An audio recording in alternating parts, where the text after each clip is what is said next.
اعوذ باللہ من الشیطان الرجیم بسم اللہ الرحمن الرحیم۔ لائف ویوز اسرار قریشی کی ایک اور نشست کے ساتھ میں حاضر ہوں۔ جو آج میں بات کرنے جا رہا ہوں وہ بھی کچھ گفتگو سے ہی متعلق ہے۔ جب میں ینگ ایج میں تھا یا اس دور میں جب شروع میں پاکستان کی فلم انڈسٹری جب شروع ہوئی اور خواجہ خورشید انور اور فیروز نظامی اور رشید اترے مرحوم یہ سب لوگ جب میوزک ڈائریکٹرز تھے تو مرد گانے والوں میں سے یعنی میل وائسز میں دو آوازیں بڑی ڈسٹنکٹ تھیں اس زمانے میں۔ ایک سلیم رضا صاحب تھے، ایک منیر حسین صاحب تھے۔ دونوں کا اپنا سٹائل تھا اور دونوں بڑے پہچانے جاتے تھے، جیسے ہی آپ آواز سنتے تھے پہچان لیے جاتے تھے۔ بہت حد تک لوگ ان کو شاید اب بھول بھی چکے ہوں بہت سے لوگ۔ سلیم رضا صاحب کا ایک گانا بعد میں غالباً محمد علی شہکی نے گایا، جانے بہاراں والا، جس کی وجہ سے وہ دوبارہ گانا پاپولر ہوا۔ پھر لوگوں کو پھر کچھ اور لوگوں نے بھی گا لیا اس کو، جانے بہاراں رشک چمن والا گانا۔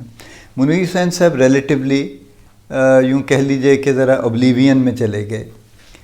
تو، لیکن وہ پرانے ان کے بہت سے بڑے خوبصورت گانے تھے، جیسے وہ نور جہاں کے ساتھ ان کا ڈوئٹ تھا، رم جھم پڑے پھوار تیرا میرا ندہ پیار، بہت اپنے زمانے کا پاپولر سانگ تھا، بڑا خوبصورت سانگ تھا۔ سافٹ آواز تھی منیر حسین صاحب کی اور بڑے ماشاءاللہ انہوں نے اچھا گاتے تھے، اچھے گانے گائے۔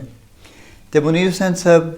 کا انتقال ہوا تو اس وقت پی ٹی وی نے ایک پروگرام کیا ان کی یاد میں، جو بنتا تھا آبویسلی ان کو ریکگنائز کرنے کے لیے۔ تین چار لوگ غالباً اس میں بیٹھے ہوئے تھے، مجھے باقی تو یاد نہیں ہے۔ ایک اس میں پاکستان کے ذرا نون میوزک ڈائریکٹر بھی تھے، جو موسٹلی پنجابی فلموں کا میوزک دیتے تھے، اردو فلموں کا بھی دیتے تھے میوزک،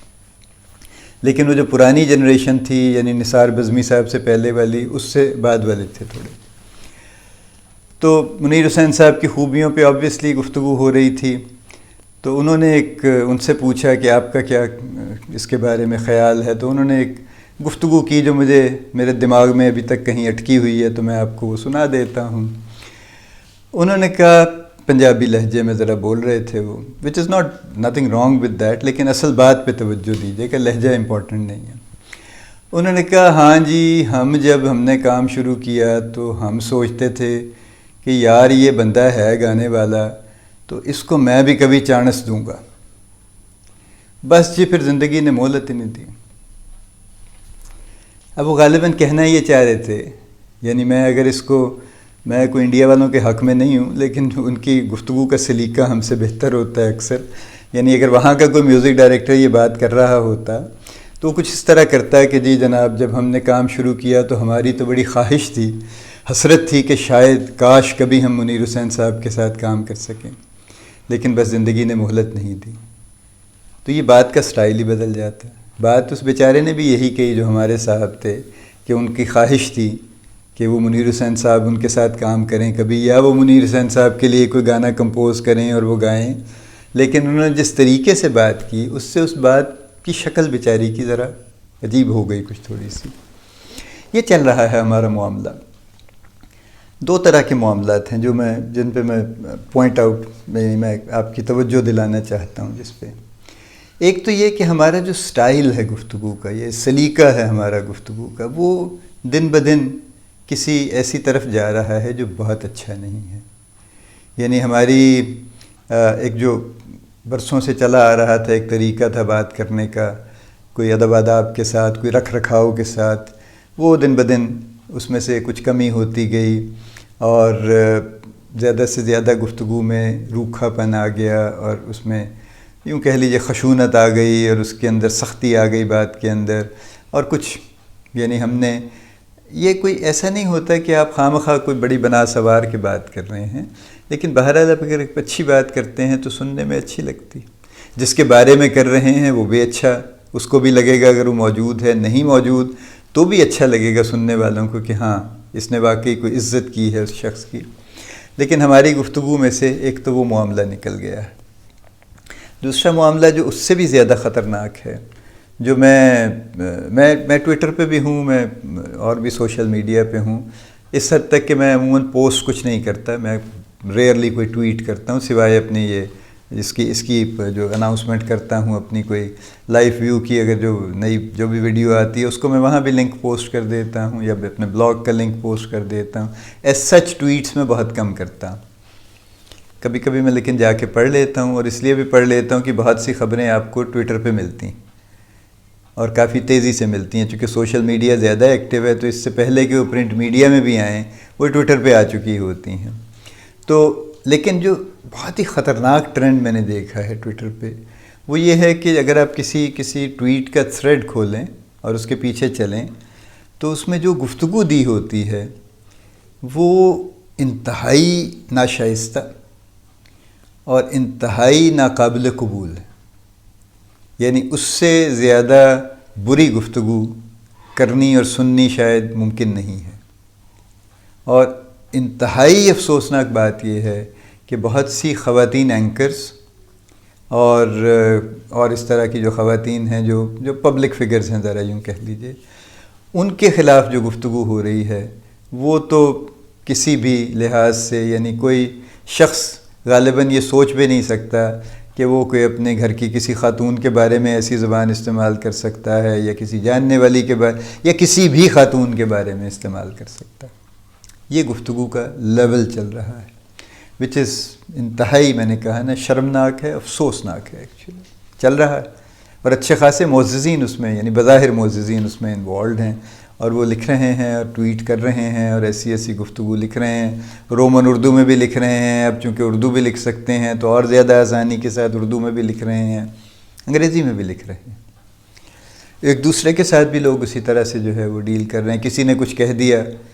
اور اس پہ کسی صاحب کو کوئی بڑا غصہ چڑھ گیا اور انہوں نے اس کو وہ سنائی پھر اس کے اوپر کہ بس الامان اور الحفیظ. ہمارے جو ٹی وی پہ جو ٹاک شوز چل رہے ہیں ان کے حالات بھی دن بدن برے سے برے ہو رہے ہیں. جس برے طریقے سے لوگ ایک دوسرے سے گفتگو کرتے ہیں اور لٹرلی جھپٹ کے اڑ کے پڑھتے ہیں ایک دوسرے کو، اور کوئی ادب اور کوئی رکھ رکھاؤ اور کوئی سلیقہ اور کوئی طریقہ باقی نہیں رہتا اس کے اندر، وہ بھی چل رہے ہیں. تو ہم کہاں جا رہے ہیں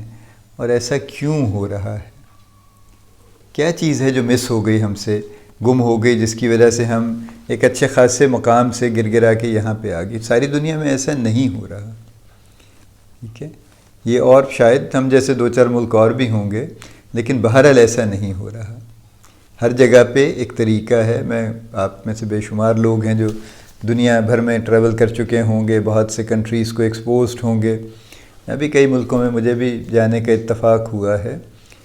سلیقہ ہے ہر جگہ بات کرنے کا، یہ طریقہ نہیں ہے. ایون آپ جو سڑک پہ کھڑا آدمی ہے اس سے بھی بات کرتے ہیں تو وہ کسی طریقے سے آپ کو جواب دیتا ہے. ہمارا المیہ کیا ہے؟ دیکھیے، میرا یہ خیال ہے کہ جو پہلا جہاں سے بات شروع ہوتی تھی نا سیکھنے کی، وہ گھر تھا. کہ لوگ گھروں سے سیکھتے تھے، اور گھروں سے زبان بھی سیکھتے تھے، گھروں سے بات کرنے کا طریقہ بھی سیکھتے تھے. اور وہ کوئی ایسا نہیں ہوتا تھا کہ ان کو اکیڈمی بنا کے سکھایا جاتا تھا، بلکہ گھروں میں جو روزمرہ گفتگو ہوتی تھی اسی سے وہ سیکھتے تھے، اسی کو وہ کاپی کرتے تھے، وہی ان کی لہجے میں آتا تھا، وہی ان کی گفتگو میں آتا تھا، وہی الفاظ وہ پک کرتے تھے. جیسے کئی گھر ہیں پنجاب میں جہاں پہ باقاعدہ یعنی فوش گالیاں دینا ان کو کوئی خاص معیوب نہیں لگتا، گھر میں بیٹھ کے خواتین کی موجودگی میں بھی. اس پہ میں کوئی تبصرہ نہیں کروں گا، اس پہ تبصرہ کرنے کی ضرورت بھی نہیں ہے، ہم جانتے ہی ہیں کہ یہ عمل کیا ہے. لیکن یہ کہ ان کے گھروں میں چونکہ اس کو معیوب یا برا نہیں سمجھا جاتا تو وہ چھوٹے بچے بھی یہ سیکھ لیتے ہیں. پھر وہ بڑے ہو جاتے ہیں تو یہی ان کا معاملہ چلتا رہتا ہے، چونکہ ان کے مائنڈ میں یہ کبھی بات نہیں آتی کہ یہ بات ٹھیک نہیں ہے، انلیس وہ ذرا اپنے آپ کو دنیا کو ایکسپوز کریں اور دیکھیں کہ دنیا باقی کیا کرتی ہے. لیکن وہ چونکہ نارملی نہیں دیکھ رہے ہوتے تو وہ جو کچھ انہوں نے سیکھ لیا ہے بچپن میں وہ ساری عمر اسی کو لے کے چلتے رہتے ہیں اور ریپلیکیٹ ہو رہا ہے. یعنی ایک گھر میں جو ہو رہا ہے وہ اس سے آگے اگر 4 بچے ہیں تو 4 گھروں میں ہو جائے گا، ان کے آگے 4 بچے ہیں تو وہ اب 16 گھروں میں ہو جائے گا. وہ چلتے چلا جا رہا ہے اور دن بدن وہ پھیل چکا ہے معاملہ. تو ایک تو گھروں کا یہ معاملہ ہے کہ گھروں میں ایکچولی، بلکہ بڑا عجیب فنومینا آج کل چل رہا ہے. جو ہمارے ریجنل لینگویجز ہیں جیسے لیٹ سے پشتو ہے یا سندھی ہے یا سرائکی ہے، پشتو اور سندھی تو یقیناً سب لوگ ماں باپ اپنے بچوں کو اپنی نیٹو لینگویج ضرور سکھاتے ہیں، اور اس کے علاوہ وہ انگلش بولیں، اردو بولیں، جو بھی سکھائیں، بلکہ سکھاتے ہیں باقی لینگویجز بھی سکھاتے ہیں۔ سرائکی والے کچھ سکھاتے ہیں، کچھ نہیں سکھاتے سرائکی۔ پنجاب میں بہت سارے لوگ ایسے ہیں جو پنجابی ہونے کے باوجود بچوں کو پنجابی نہیں سکھاتے، وہ بچوں کے ساتھ اردو بولتے ہیں۔ اور ایک اور جو پچھلے کچھ سالوں سے ٹرینڈ آیا ہے وہ یہ ہے کہ کچھ پیرنٹس اپنے بچوں کے ساتھ اردو بھی نہیں بولتے، وہ صرف انگلش بولتے ہیں، یعنی شروع سے ان سے وہ 100% گفتگو انگلش میں شروع کر دیتے ہیں، اور وہ پھر ان کے ساتھ انگلش میں ہی گفتگو چلتی ہے۔ وہ بچے اسی طرح سے بڑے ہوتے ہیں اور وہ اردو بعد میں سیکھتے ہیں، وہ چاہے گھر کے کسی بزرگ سے سیکھ لیں، چاہے اسکول میں کچھ تھوڑی بہت جا کے سیکھ لیں۔ اسکولز بھی انسسٹ کرتے ہیں، جو انگلش میڈیم اسکولز ہیں ذرا بڑے لیول کے، وہ بھی انسسٹ کرتے ہیں کہ بچے انگلش ہی بولیں گے اسکول میں اور کلاس میں، اردو نہیں بولیں گے، تو وہ اردو بھی بیچاری کم ہو گئی اور انگلش آ گئی، لیکن یہ بہرحال ایک مائنورٹی ہے۔ میجورٹی جو ہے پنجاب میں وہ بچوں کے ساتھ پنجابی نہیں بولتی، وہ اردو بولتی ہے۔ اس سے کوئی فرق نہیں پڑتا، ٹھیک ہے، زبان جو مرضی بول لیں آپ، میں تو ایک ایسی یہ برسبیل تذکرہ یہ بات کر رہا ہوں۔ اصل بات یہ ہے کہ گھروں میں جو گفتگو کا سلیقہ تھا وہ بہت سارے گھروں میں ڈیٹیریوریٹ ہوا ہے، جس کی وجہ سے بچے ڈیٹیریوریٹ ہوئے ہیں اور انہوں نے وہ سیکھ لیا ہے جو ان کو نہیں سیکھنا چاہیے تھا۔ دوسرا معاملہ یہ ہوا ہے کہ ہمارا ایک رویہ ہو گیا ہے دن بدن تنگ نظری کا، یعنی ہم بجائے دن بدن اپنے آپ کو وسیع النظر کرنے کے یا اپنے آپ کو زیادہ اپنا مائنڈ کھولنے کے، ایکسپینڈ کرنے کے، ہم نیرو مائنڈڈ ہو گئے ہیں۔ ریزن اس کی اپنی جگہ پہ ہیں، وہ کنٹینشیس ریزن بھی ہیں اس میں کچھ، لیکن بہرحال ہم دن بدن اپنے ریجڈ ہو گئے، سخت ہو گئے ہیں اور تنگ نظر ہو گئے ہیں ہم، جس کا نتیجہ یہ ہے کہ ہم نے جو سیکھ لیا ہے ہم اس کو کبھی چیلنج نہیں کرتے کہ بس ہم نے سیکھ لیا یہی ٹھیک ہے، باقی ساری دنیا جو کہتی ہے وہ اگر صحیح بھی ہے تو آئی ایم ناٹ انٹرسٹڈ، اور اگر غلط ہے تو پھر تو میں بالکل ہی انٹرسٹڈ نہیں ہوں، جس کا نقصان یہ ہے کہ ہم امپروو نہیں کرتے وقت کے ساتھ، یعنی ہم جو بن گئے لیٹ سے 5-10 سال کی عمر میں، ہم آگے چونکہ سیکھنے پہ ہم نے اپنے پابندی لگا لی، تو ہم اگلے 50 سال 60 سال 70 سال جتنے بھی زندہ ہیں ہم ویسے ہی ہیں، ہم اس سے آگے نہیں چلے پھر اس کے۔ تو دوسرا فیکٹر یہ ہے، سو ایک گھروں کا معاملہ خراب ہو گیا، دوسرے ہماری اپنی ہر کسی کی کنڈیشننگ ایسی ہو گئی کہ ہم دن بدن تنگ نظر اور سخت مزاج ہو گئے اور ہم نے سیکھنا بند کر دیا اور دوسروں کو دیکھ کے سیکھنا بند کر دیا ہم نے۔ یہ میں سڑکوں پہ چلتے بھی بے شمار دیکھتا ہوں، یعنی ایک آدمی ایک دوسرے کو دیکھتا ہے اور اس کے باوجود وہ کام نہیں کرتا، وہ ٹھیک کر رہا ہے لیکن یہ نہیں کریں گے، یہ اپنی مرضی سے جو غلط ہے وہی کر رہے ہوں گے۔ اینی وے یہ دوسرا معاملہ ہے۔ تیسرا معاملہ ہے اسکولز کا، کہ جہاں سے یہ معاملہ چلتا تھا، جہاں سے یہ بات مزید تقویت پہنچتی تھی، ہم گھر سے سیکھتے تھے پھر اسکول سے سیکھتے تھے، دنیا سے تو صحیح معنوں میں بعد میں سیکھنا شروع کرتے تھے۔ اسکولز میں اب ایک انبار ہے کتابوں کا، بچوں کی کمر پہ لادا ہوا ہے، اور تعلیم کا جو سبجیکٹ کا جو اسکوپ ہے وہ دن بدن ایسے سے ہو رہا ہے جیسے پتہ نہیں 5ویں 6ٹھی جماعت کا بچہ وہ پڑھ رہا ہے جو کسی زمانے میں لوگ ماسٹرز میں پڑھا کرتے تھے، پتہ نہیں اس کا کیا پرپز ہے بیسکلی۔ ویسے تو پرسنلی مجھے یہ جو 4 سال کی گریجویشن ہے اس کا بھی کوئی لاجک سمجھ نہیں آتا، اس سے لوگوں کی زندگی کے 2 سال انہوں نے اور کم کروا دیے نا، یعنی بجائے اس کے کہ وہ 2 سال پہلے پریکٹیکل لائف میں آتے ماسٹرز کر کے 16 سال کی ایجوکیشن میں، اب وہ 18 سال کی ایجوکیشن میں ماسٹرز کر رہے ہیں، اور یہ personally I think it is a conspiracy against the young generation, تاکہ جو بوڑھے لوگ ہیں وہ بیٹھے رہیں اپنی جگہوں پہ زیادہ دیر اور نئے لوگ کسی طرح سے ورک سٹریم میں نہ آ سکیں۔ یہ میرا ذاتی ویو ہے، آپ اس سے اختلاف کر سکتے ہیں، لیکن یہ ہو رہا ہے۔ اب سکولز میں ایک رش ہے، ایک افراتفری ہے، کتابیں ہیں، سیمسٹر سسٹم ہے نہیں ہے، اسائنمنٹس ہیں، یعنی کام کا ایک اس قدر انبار ہے کہ بس کام ہی ہے، اس کے علاوہ کسی قسم کا کچھ نہیں ہے۔ ٹیچرز بیچارے جو جہاں سے آ رہے ہیں، there are a lot of young teachers, خاص طور پہ خواتین بے شمار بچوں کو پڑھا رہی ہیں، جن کے بیچاروں کی خود ابھی کو خاص تربیت نہیں ہوئی، اور بچے 2-4 سال ان سے پڑھتے ہیں اور آگے نکل جاتے ہیں، اور وہ بھی کہیں آگے نکل جاتی ہیں، شادیاں ہو گئیں، کچھ اور ہو گیا۔ مرد حضرات جو ٹیچرز ہیں وہ کسی اور معاملے پہ ہیں، وہ ٹیوشن پڑھانے کے چکر میں ہیں، وہ کچھ اور کرنے کے چکر میں ہیں۔ کہنے کا مطلب یہ ہے کہ اسکول میں کسی کے پاس وقت نہیں ہے، نہ بچوں کے پاس وقت انہوں نے چھوڑا، نہ ٹیچرز کے پاس وقت چھوڑا کہ بچوں کی کوئی تربیت نام کی چیز کر سکیں۔ تو چونکہ ہے تو سارا ایک ہی، ہم ظاہر ہے ایک ہی سٹاک سے آ رہے ہیں، تو جیسے بچے ہیں ویسے ٹیچرز ہیں، اور جیسے ٹیچرز ہیں ویسے بچے ہو جاتے ہیں۔ نہ گھر ہمارا اچھا رہا، سلیقے کا رہا، نہ ہمارا اسکول سلیقے کا رہا کہ جہاں سے ہم کچھ سیکھ سکیں۔ اور ان دو باتوں کے بعد جب ہم نکلتے ہیں زندگی میں، پریکٹیکل لائف میں پہنچتے ہیں سو کالڈ، تو ہم آلریڈی ہمارا مائنڈ سیٹ ہے،